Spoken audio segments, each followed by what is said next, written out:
আজকে দীর্ঘ 15 বছর একটি ফ্যাসিস্ট সরকার হাসিনার নেতৃত্বে, হাসিনাকে শুধু হাসিনা বললে বোধহয় একটু সম্মান দেওয়া হবে, মনস্টার হাসিনা, দানব হাসিনা আমাদের সমস্ত কিছুকে এসে তছনছ করে দিয়েছে।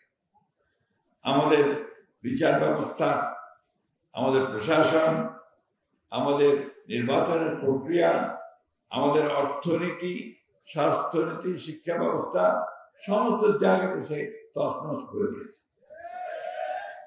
এই যে মনস্টার, এই যে দানব, তার হাত থেকে আমরা বেরিয়ে আসতে পেরেছি। বিএনপির অবদান নিয়ে অনেকে অনেক কথা বিভিন্নভাবে বলার চেষ্টা করেছে, অথবা কিছু কিছু সংগঠন, কিছু কিছু মানুষ তারা এই আন্দোলনকে শুধু নিজেদের আন্দোলন বলে দাবি করেছে।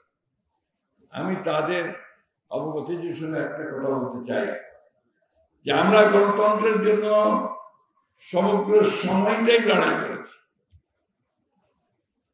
নিশ্চয়ই এই যে আজকে যে জন্য আপনারা বসেছেন যাকে স্মরণ করবার জন্য, সেই আন্দোলনও ছিল কিন্তু গণতন্ত্রের জন্য আন্দোলন, স্বৈরাচারের বিরুদ্ধে আন্দোলন। একটা গণতান্ত্রিক ব্যবস্থাকে প্রতিষ্ঠা করবার জন্যই তখন ছাত্র জনতা সেদিন সেইভাবে রাস্তায় নেমে এসেছে। ঠিক একইভাবে দীর্ঘ 15 বছর আমরা দেশের খালেদা জিয়া, তারেক রহমানের নেতৃত্বে আমরা ফ্যাসিস্টকে উৎখাত করার জন্য আমরা লড়াই করেছি, জীবন দিয়েছি, প্রাণ দিয়েছি। আমাদের 60 লক্ষ মানুষের বিরুদ্ধে মিথ্যা মামলা হয়েছে। এখানে খুব কম মানুষ আছে যাদের বিরুদ্ধে মামলা হয় নাই, কম মানুষ আছে যাদেরকে কোর্টের বারান্দায় বারবার যেতে হয় নাই। এখনো অনেকেই আছেন যাদের মামলা প্রত্যাহার হয় নাই, ঠিক কিনা? আমাদের প্রায় 20,000 নেতা কর্মীকে হত্যা করা হয়েছে। ইলিয়াস আলী সহ আমাদের 1700 নেতা কর্মীকে গুম করে দেওয়া হয়েছে।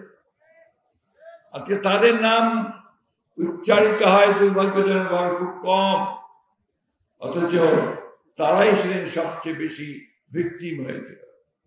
আজকে পত্র পত্রিকা দেখি অনেক ছবি ছাপা হয়, ইলিয়াস আলীর ছবি খুব কম ছাপা হয়। এটা দুর্ভাগ্য। আমি মনে করবো যে আমাদের মিডিয়া এই বিষয়টাতে বস্তুনিষ্ঠ সাংবাদিকতা করবে। বন্ধুগণ, এই কথাগুলি বলছি এই জন্যে যে এত ত্যাগ স্বীকার পরে, এত রক্তপাত, এইবারই বোধহয় প্রথম শিশু, প্রায় 79টা জন শিশুকে হত্যা করা হয়েছে, মহিলাকে হত্যা করা হয়েছে, আর আনবিলিভেবল একটা হত্যাকাণ্ড হয়েছে। সেই গণতন্ত্র সুযোগ সৃষ্টি হয়েছে একটা গণতান্ত্রিক ব্যবস্থায় ফিরে যাওয়া।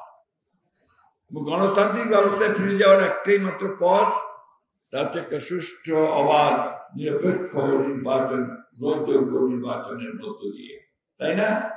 নাকি বিকল্প কোনো পথ আছে? কয়েকজন মিলে কিছু আইন তৈরি করলাম আর গণতন্ত্র হয়ে গেল? হয় না।